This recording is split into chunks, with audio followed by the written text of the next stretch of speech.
well done on your numbers. That's a nice beat. You see inflation returning in the second half of the year. But there's a line here that you've used this morning. You talk of fierce competition in all markets. Give me some perspective on that in terms of the impact on pricing if it's so fierce.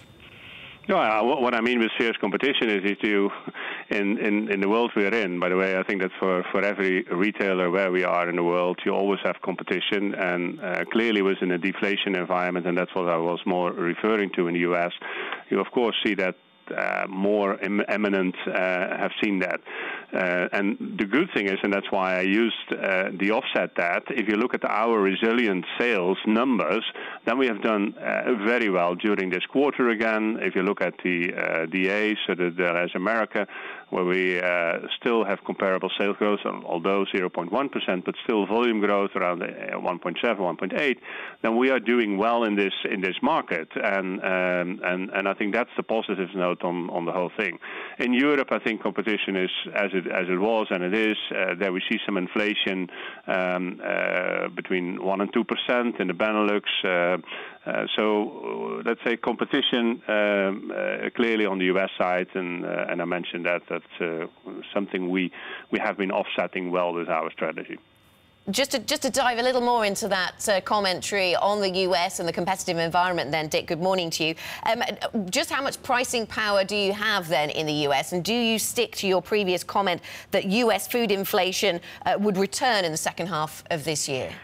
Yeah, we're expecting that because most of the deflation is coming from commodities, so milk, pork, meat. So there's a lot of commodities where we've seen, of course, deflation environment since, let's say, certainly the mid of 2016. So that's why we're cycling that out. That's why we expect it to come back. We also seen that till the end of the quarter a bit, that we already seen the deflation environment coming down, coming up in a way. So it's still not inflation, because that's why we see the second half.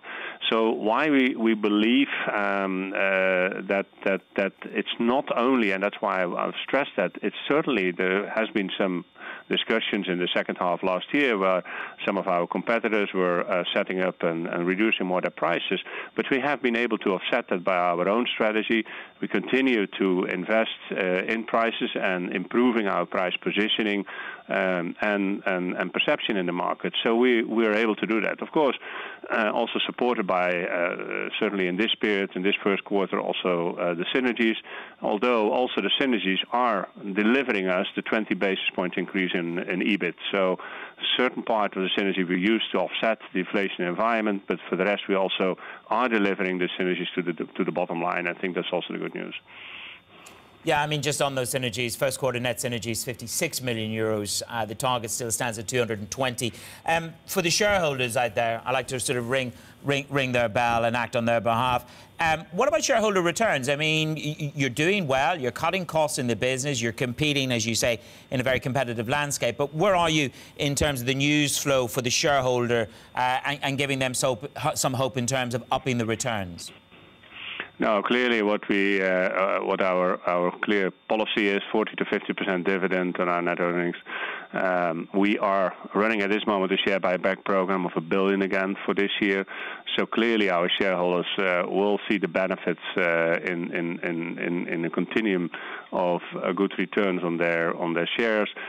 Secondly, of course, what is necessary also at the same time is grow sales and improve our margins with the synergy delivering, so that we can keep our promise. And that's also what I mentioned in the outlook for this year. You expect on the pro forma results versus 2016 to see an increase. Dick, you clearly operate in a number of very different markets. Back here in Europe, we seem to have laid behind us, at least for the moment, some of the more heated rhetoric about the future of the euro, for example, around the Dutch election and around the French election. How concerned are you about populism and the threats to the euro? And is that something that gets into boardroom conversations at Ahold Delhaize? No, of course, everyone is following, and certainly if you are in the Dutch market like we are, and we are a big part of Europe also with our business, although 2/3 of our business is coming from the United States, as you are well aware. We, of course, are looking at all the developments. We are pleased with the way, by the way, the first quarter, the results of, for instance, the elections of the Netherlands, the recent elections of France, are supporting also the fact that Europe needs to step up and understand also themselves.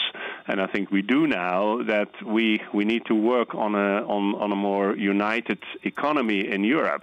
What that exactly means, that's something else. But I'm sure that we in Europe, I think, and that's also why the election you've seen coming out is supporting that we are stepping up on the European side from an economy point of view. This market is a 500 million people market in Europe, in the Eurozone.